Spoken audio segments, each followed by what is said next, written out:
Glad to be here today. Excited to have this conversation with some industry friends and some current partners and hopefully some future partners that are in the room today. So I want to talk about actually two things, rethinking ad effectiveness and rethinking audience effectiveness. And I picked these two because a lot of people in this room buy and sell advertisements, and a lot of people in this room buy and sell audience segments. And I think there's a lot of conversations we can have about how we can take both of these measurement to a next level and not just be chasing incremental changes. So for some background on us as a company, Servata is a small but growing company in San Francisco. And we serve everyone from big brands to boutique brands and everyone in between. And we help them measure consumer preferences and behaviors, which of course can mean a variety of things to a variety of brands. And we work with people to do a lot of ad research, which is why I'm focusing on that today, and a lot of up-and-coming audience measurement, which is why I want to talk about that today too. And the way to think about us is we are a consumer research platform that marries into first, third, and second-party data sets. And I'll walk through some examples of how we do that and what the implications of that are. So how we see ourselves in this conversation is that there are measurement systems that allow you to observe and measurement systems that allow you to ask. You can observe consumers doing things, or you can ask consumers about things. And we let you ask. We're on that side. Most of what we heard today, I think, is on the observing side. Click data, impression data, purchase data, view-through rates, looking at web analytics and A/B testing. All of that is essential. What I think there needs to be more conversation about is on the asking side, because you need to get into the minds and emotions of consumers to truly understand your marketing campaigns. If you're not understanding their emotional response to things, you're not having a fully proper marketing model. So to dive into ad effectiveness, I know a lot of you have some familiarity or may work on ad effectiveness yourself here. I'll start with some of the kind of traditional models of doing this. And there's two that we see stand out as the traditional established models that many of you are probably intimately familiar with. So on the left, we have or on my right, we have our favorite panels, which many of you have worked on or have known some problems with them. And on the other side, we have the in-banner surveys, another way to do ad effectiveness. And there are strengths and weaknesses to both, of course. We compete with them, so I'll talk about the weaknesses today. But we have, on the panels, you have a major problem with representativeness, because as you can imagine from this messaging, it's not aiming for people in this room. It's aiming for people who want to repeatedly take surveys for cash or cash equivalents in many cases. And what that means is you're not going to attract a representative slice of consumers, especially if you're advertising a luxury good. It's hard to imagine a luxury good advertiser getting excited about these people being the ones who are representative of the impressions to decide if the ads were effective. And on the other side, you have an in-banner survey, which solves some scale and some cost issues, but limits your depth of the insight. You're not asking multiple questions. You're not doing free response. And of course, you have a problem with the incentive to take it, where it's not clear why someone would necessarily take this, which means you have a lower response rate and then lower sample sizes. In some cases, the data that our clients have shown us, it might be a 20x jump from the in-banner model to a publisher network model, which is the new model that people like Servata employ. And Servata is pioneering this model because we believe it's a fundamentally different way to measure consumer sentiment through survey research. So what we do is not maintain a static pre-recruited panel.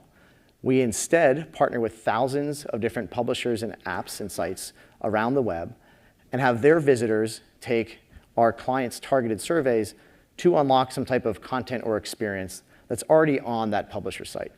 So you might be able to take a short targeted survey to unlock Wi-Fi access or a video or a magazine or, in this case, an ebook. And as you see, we're not driving the person to join a panel like river sampling, for those of you who are familiar with that. We're instead capturing their opinion right there on the edge of our network. So it's a natural incentive for people like us in this room who don't sit around taking surveys all day long to get some type of content we already navigated to for free by taking that short survey. And there's two things I'll talk about, the change that this brings. One is around quality and one is around scale. So on the quality side, what we care about is the amount of provably invalid answers. And what we measure is using trap questions, where we ask people some fun questions like, are you loyal to this fake brand? Do you eat this fake cereal? Have you seen this fake movie? and the data is astounding when you look at it. And we see anything from, and of course, Servata will never be at 0%. We try to get as close to 0 as possible, usually between 1 and 2. But on panels, you won't even believe this when I say it, but we found up to 25% of people will say they've eaten a fake cereal or been loyal to a fake brand or seen a fake movie.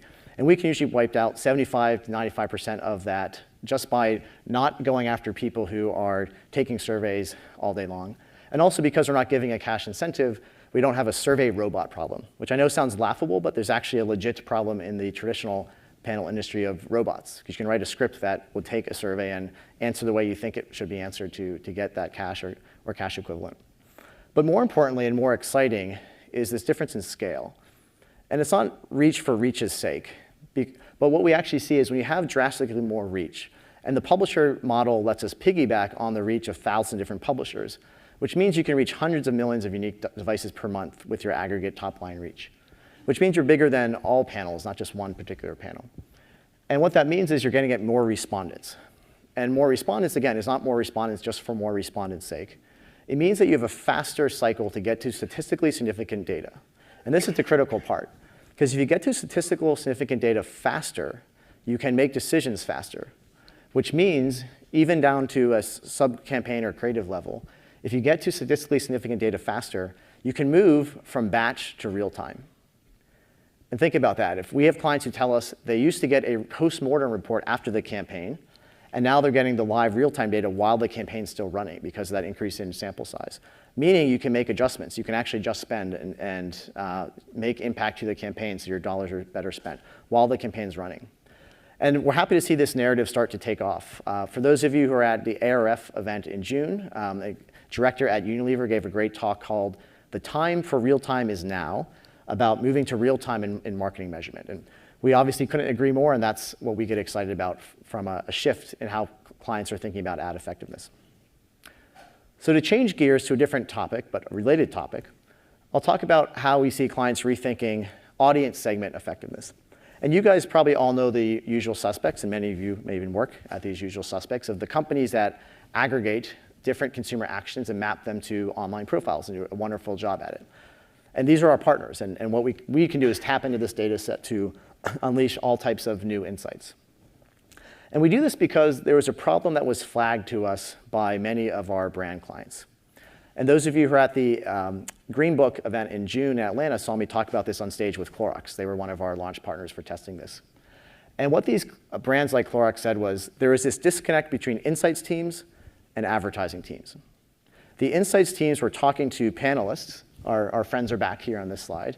The panelists who are answer pre-testing ads or audience profile questions. And then you have insights, and you put them on a pie graph and pass it to the advertising team, who then has to buy these audience segments that are in a spreadsheet from these data partners. But there's no mapping between the pool of people that the insights team talked to and the pool of people that the advertisers are targeting. So they weren't fishing from the same pond. And the word we kept hearing from different clients was there needs to be a bridge between the insights and the advertising teams. So Servata built that bridge. We partnered first with Crux and then with the other 3 DMPs and audience marketplaces I showed, and we're working on some others. If you are an audience marketplace or DMP, please talk to us. And we built server-to-server integrations with all of them. So we have enormous cookie pool overlaps, meaning we know a Servata ID can map to a Crux or BlueKai or Adobe or Acxiom ID. Meaning that the disconnect is gone. Insights teams and advertising teams can fish from the same pond. They can talk to the same audience and target the same audience. So now you're seeing that the insights teams can survey someone who's in a Crux segment or survey someone who's in a BlueKai segment. And they're not using a different pool of people. They're actually talking to the same exact audience segment that the campaign will be targeted to.